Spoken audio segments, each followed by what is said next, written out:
from the studios of Farm Journal Broadcast, this is AgDay.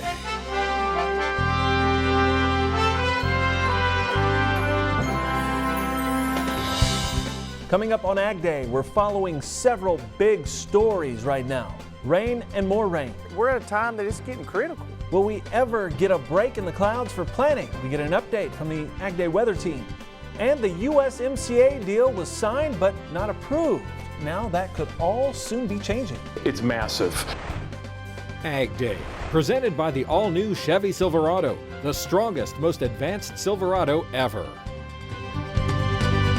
Good morning, I'm Clinton Griffiths. We began with new developments in a big story we've been following since news first broke on Friday. Steel and aluminum tariffs coming off Canada and Mexico. We've just reached an agreement with Canada and Mexico, and we'll be selling our product into those countries without the imposition of tariffs or major tariffs. The move lifting the 25% steel and 10% aluminum tariffs the U.S. placed on the two trading neighbors almost a year ago.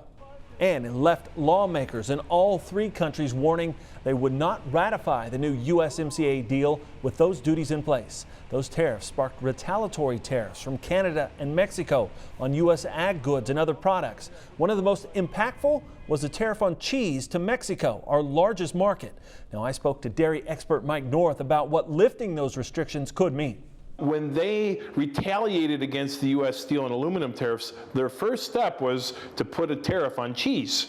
Now, as we've talked in the past, cheese is huge for this country, not just Wisconsin, where I'm from, but, you know, as a country, 48% of our milk goes to making cheese in this country in one way, shape, or form.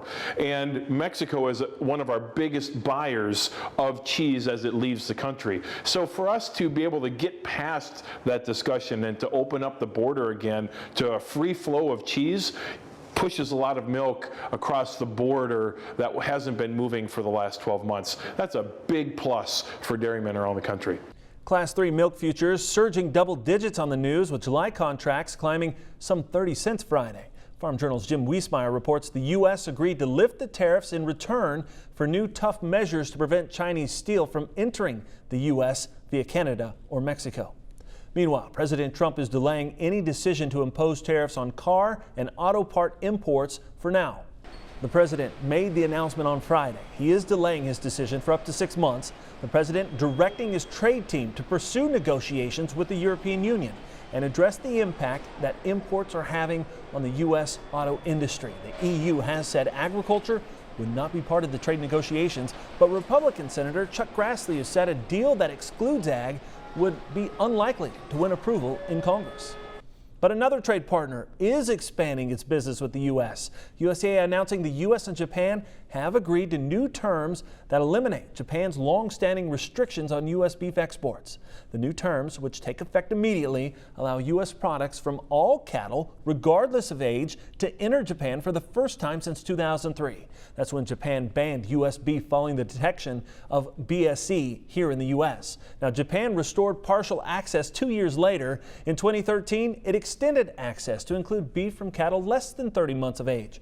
Well, USDA estimating the expanded access now could increase U.S. beef and beef product exports to Japan by up to $200 million a year. The National Cattlemen's Beef Association saying it hoped the deal would send a signal to other Asian nations that non-science-based trade barriers should be eliminated.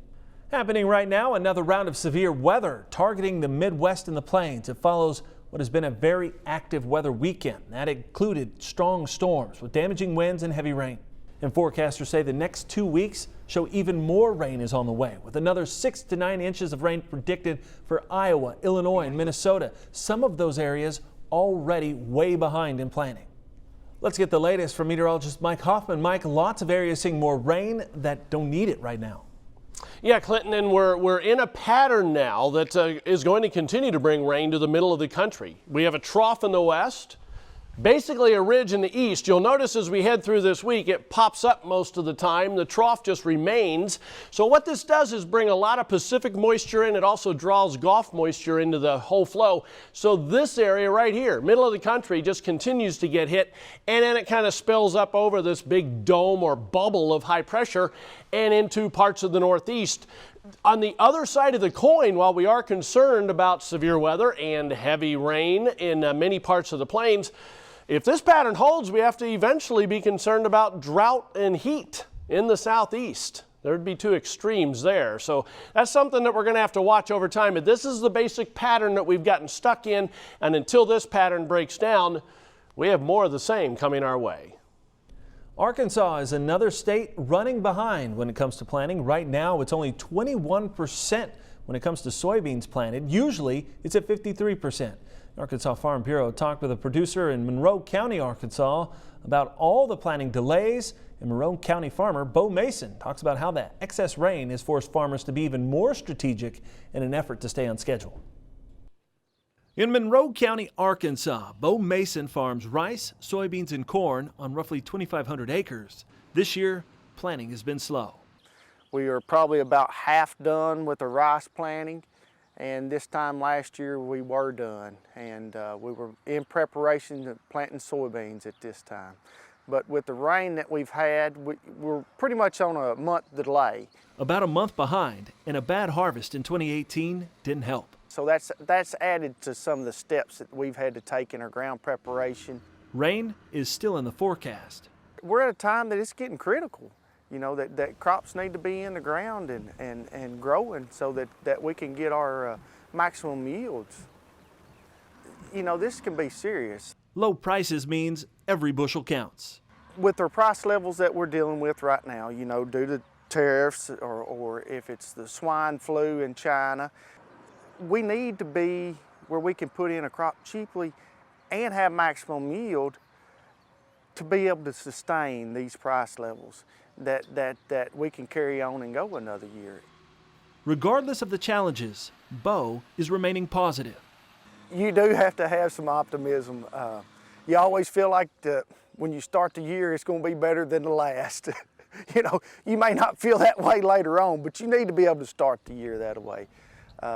Try to have a positive outlook and try to smile every once in a while. Bayer AG shares are continuing to fall. That's after the company was hit by a more than $2 billion jury award over its Roundup herbicide.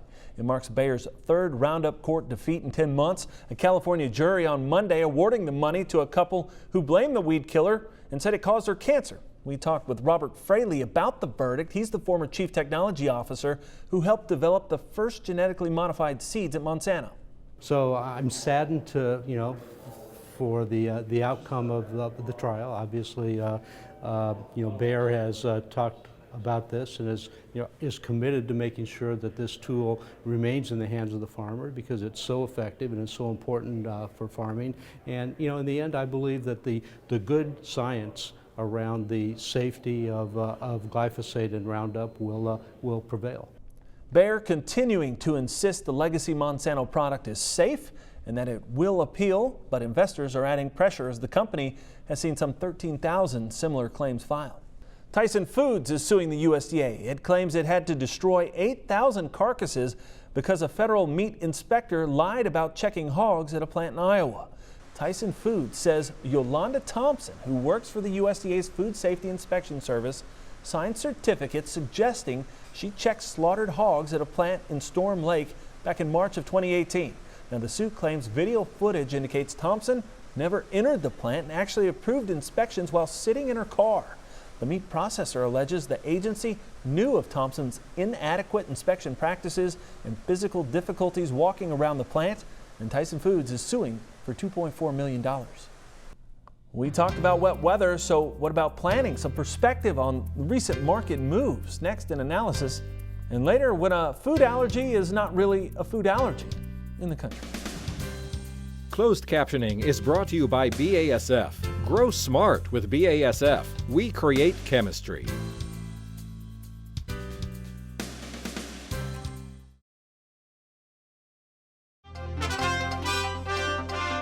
The rally ended on Friday with corn having a pretty good day, but soybeans sinking again from jitters over trade negotiations with China. Here's an update from the CME. Today in the grain market, the soybeans retreated somewhat. You know, the long-term exports really have the losses that we're going to see is what's projected here, and it sent the market lower by double digits. It's certainly that the hopes of anything really coming up at this point is kind of kind of done. It absolutely looks like the weather is moving some of the corn acres over to soybeans, and it seems that as the trade talks drag on, that there's a permanent loss to that China business.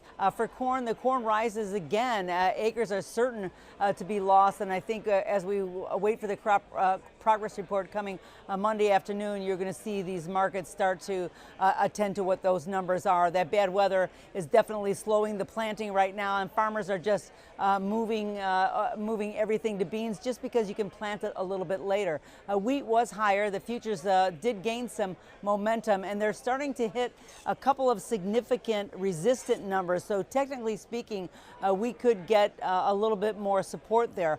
John Payne, he's the author of This Week in Grains and Oilseeds. And John, let's talk about planting, because everyone's discussing whether or not we're late. Are we late yet? I mean, crop progress says we are. Yeah, we're late. So it's typically a normal year will be halfway done at least, maybe a little bit further. I think the real worry we have right now is kind of what the yield is, at least from my perspective. I'm kind of a believer in the U.S. farmer right now. Sure. They've proven it to me in the past that they're going to get it in.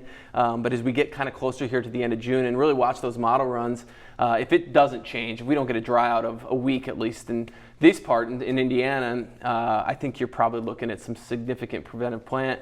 The question will be how much, and then really what the yield is as we move throughout the year here. For every 8 million acres we don't plant, that's 160 million, or about 80 million off the carryout. For every bushel we fall is about 150 million off the carryout. So we can move for what the USDA report showed on Friday, we could essentially erase that very quickly here in the next couple of weeks. Yeah, so as we start to look at these numbers and try to figure out what's going to pencil, are we standing at maybe the beginning of some strength for at least corn? Well, I'd like to think so. I mean, we don't have the tariff hangover that soybeans do. So you look at the last few years, we've had a chance to sell with the 4 handle on it every single one of those years. And if you're talking about planting problems this year, you're most likely going to see that. Now, the way the board is traded, it's going to be lightning quick, and especially with what's coming down the pipe here at the end of June for another round of negotiations and July delivery. You'd be very careful here, I think, to stay too long. But it's a risk here. But if you wait to sell by the time you know, the price will be lower. So you're going to get incentivized here to really kind of put your foot in the water, so to speak, as we rally. And if you can grow it, markets will probably be lower. If you don't, we could make that run up to the mid to low 4s like we've seen the last couple seasons. All right, it'll be something to watch. Appreciate it, John. Thanks so much. We'll be back here with more Ag Day in just a minute. To find John's newsletter, This Week in Grain and Oilseeds, head over to www.thisweekingrain.com.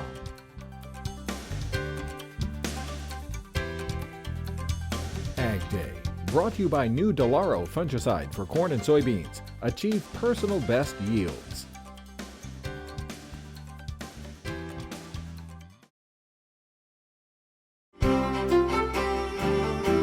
Welcome back to Ag Day. Here, meteorologist Mike Hoffman looking at rainfall through last Friday, Mike. And so this doesn't show what fell over the weekend. No, and there was a lot of it in the middle of the country once again. But you can see on this map, we had at least 7 days with less rain than we had previously. But you can still see there were some areas from a week ago Saturday to this past Friday that did get a fair amount of rain, most of it in the eastern half of the country. The heaviest definitely down around and northeast of New Orleans. The pink areas there are 8 inches plus over a 7-day period, with lots of 2, 3, 4 inch amounts surrounding it over several states. Now you go farther north, late in the week we had some complexes of thunderstorms moving from Iowa into northern Illinois, northern Indiana, and Ohio, and some areas ended up with 3, 4 inches of rain as well, and those were fairly widespread. Some areas got lucky and only ended up with 1/3 of an inch or so. Here's the jet stream, and this is what we talked about earlier in the show. Basically, the pattern we've gotten into is a big ridge in the southeast, trough in the west, and that just means it's like a water pump, just pumping it out of the Pacific, pulling it up out of the Gulf of Mexico as well. And you can see every little ripple that comes in, you have a storm system moving through. It comes up over the ridge and eventually kind of dives into the northeast and produces some rain in those areas as well. So you can see at times it gets cut down a little bit, but Friday, that's the perfect look of the pattern. We kind of hope it's going to break down, but at this point it doesn't show signs of that. It does show at times it weakens a little bit, like as we head into early next week. We can hope that that starts to change the overall pattern, but at this point I wouldn't count on it. So this week we're pretty confident. The only question is exactly where this normal area is, because it's going to be above normal in the southeast. It's going to be below normal from Maine to the northern plains back into the southwest. Precipitation this week above normal in a good chunk of the plains. Great Lakes northeast into the west, below normal in the southeast, all the way up to the Ohio River Valley. 30-day outlook for temperatures, not a big change here. Lower lakes into the southeast above normal, below normal plains into the northeast, and above normal in the Pacific Northwest. Precipitation over the next 30 days, you just have to keep the forecast going, unfortunately. Above normal, the eastern Rockies, most of the plains, northern Great Lakes into the northeast, below normal from southern Indiana all the way to the Gulf Coast. That's a look across the country. Now let's take a look at some local forecasts. Heading to Wenatchee, Washington, first of all, mostly cloudy and mild, high temperature of 65. Jefferson City, Missouri, a mixture of clouds and sunshine, high 72. And Indianapolis, Indiana, partly sunny and comfortable, high around 68. What you really need to know about food allergies plus Machinery Pete. Stay tuned, folks. Coming up, we'll talk auction prices. One very high recent price, one very low price, and one amazing item coming up for sale. Closed captioning is brought to you by BASF. Grow smart with BASF. We create chemistry.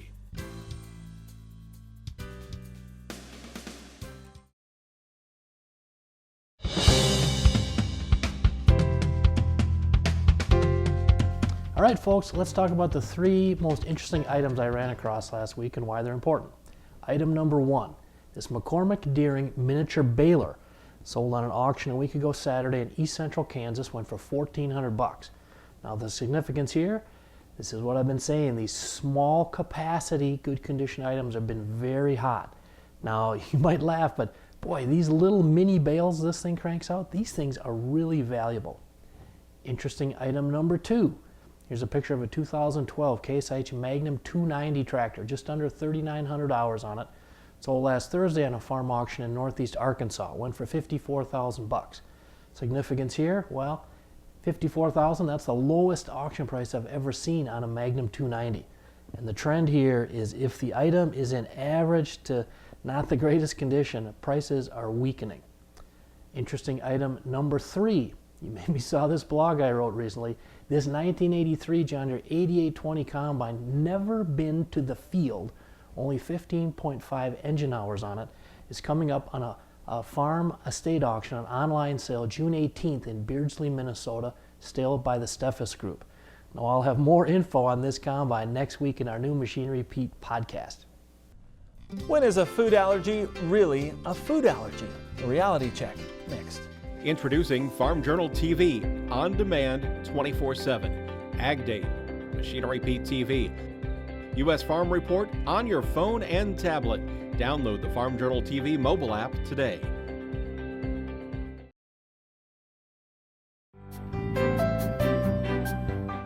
In the Country is powered by Kawasaki. Let the good times roll. Almost 20% of adults think they have a food allergy, but get this, according to recent research, half of them are wrong. Instead, they might have a food intolerance and are mistaking it for an allergy.